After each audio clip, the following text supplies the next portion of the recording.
Welcome to Wednesday, March 2nd. We're going to read Mark 15 today.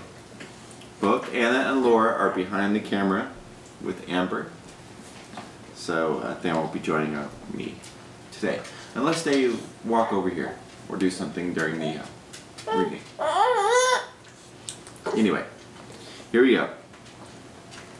Very early in the morning, the chief priest with the elders and teachers of the law and the whole Sanhedrin reached a decision. They bound Jesus, led him away, and handed him over to Pilate. "Are you the king of the Jews?" asked Pilate. "Yes, it is as you say," Jesus replied. The chief priest accused him of many things. So again Pilate asked him, "Aren't you going to answer? See how many things they're accusing you of?" But Jesus still made no reply, and Pilate was amazed. Now it was the custom at the feast to release a prisoner whom the people requested. A man called Barabbas was in prison with the insurrectionists who had committed murder in the uprising.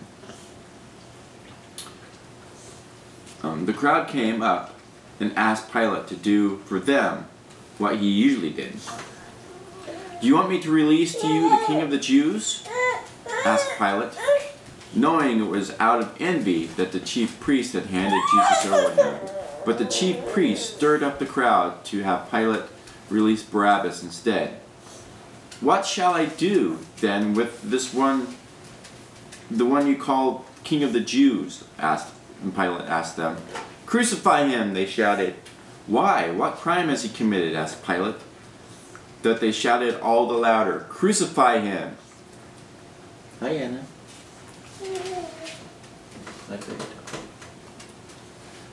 Wanting to satisfy the crowd, Pilate released Barabbas to them. He had Jesus flogged and handed over to be crucified. The soldiers led Jesus away into the palace, that is, the praetorium, and called together the whole company of soldiers. They put a purple robe on him, then twisted together a crown of thorns and set it on him. And they began to call out to him, "Hail, King of the Jews!" Again and again they struck him on the head with a staff and spit on him. Falling on their knees, they paid homage to him. And when they had mocked him, they took off the purple robe and put his clothes on him. Then they led him out to crucify him. A certain man from Cyrene, Simon, the father of Alexander and Rufus, was passing by on his way in from the country, and they forced him to carry the cross. They brought Jesus to the place called Golgotha, which means the place of the skull. Then they offered him wine mixed with myrrh, but he did not take it, and they crucified him. Divided up his clothes, they cast lots to see what each would get. It was the third hour when they crucified him. The written notice of the charge against him read, "The King of the Jews." They crucified two robbers with him, one on his right and one on his left. Those who passed by hurled insults at him, shaking their heads and saying, "So, you are going to destroy the temple and build it in 3 days. Come down from the cross and save yourself." In the same way, the priests and the teachers of the law mocked him among themselves. "He saved others," they said, "but he can't save himself. Let this Christ, the King of Israel, come down now from the cross, that we may see and believe." Those crucified with him also heaped insults on him. At the 6th hour, darkness came over the whole land until the 9th hour. And on the 9th hour, Jesus cried out in a loud voice. I can't pronounce that. What do you pronounce? Eloi, Eloi. Eloi, Eloi, Eloi. Lama. One moment, please. Eloi, Eloi, lama sabachthani. Which means, Which is not pronounced correctly, but. which is not pronounced correctly for Amber, and that's Amber saying, my God, why have you forsaken me? When some of those standing near heard this, they said, listen, he's calling Elijah. One man ran, filled a sponge with wine vinegar, put it on a stick, and offered it to Jesus to drink.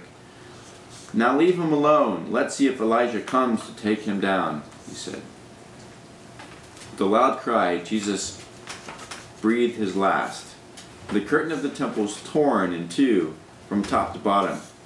And when the centurion who stood there in front of Jesus heard his cry and saw how he died, he said, surely this man was the Son of God. Some women were watching from a distance.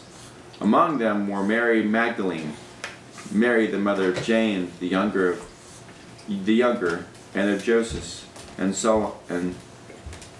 Salome. In Galilee, these women had followed him and cared for his needs. Many other women who had come up with him in Jerusalem were also there.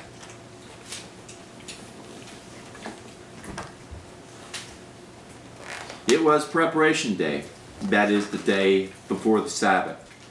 So, as evening approached, Joseph of Arimathea, a prominent member of the council, who was himself waiting for the kingdom of God, went boldly to Pilate and asked for Jesus' body. Pilate was surprised to hear that he was already dead. Summoning the centurion, he asked him if Jesus had already died. When he learned from the centurion that it was so, he gave the body to Joseph.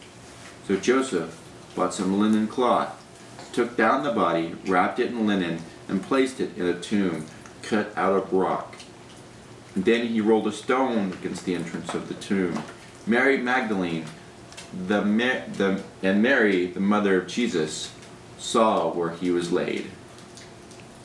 So that was Mark 15.